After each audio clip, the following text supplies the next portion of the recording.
Okay, question number 2. Two particles have positions at time t given by displacement 1 is equal to 4t cubed plus 6t squared minus 12t plus 5.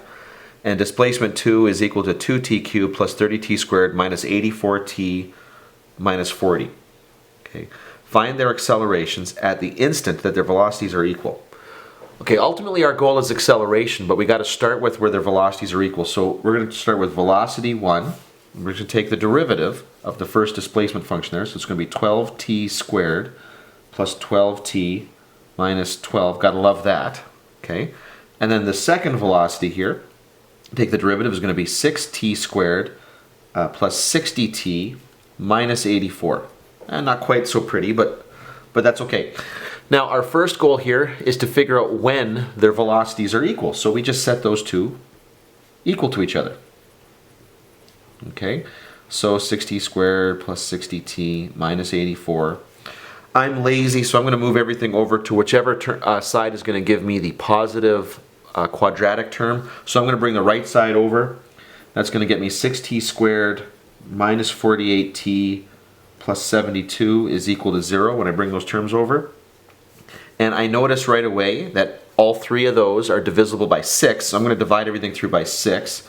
Just to make this a little bit easier to work with. And then I get it down to t squared minus 8t plus 12. Well, that is pretty straightforward to factor. That's just a beautiful little quadratic.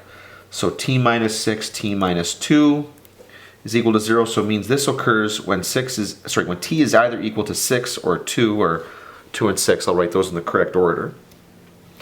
And over here now, this is now when that occurs. So when the accelerations are the same here. So now what I got to do is figure out what are their respective accelerations.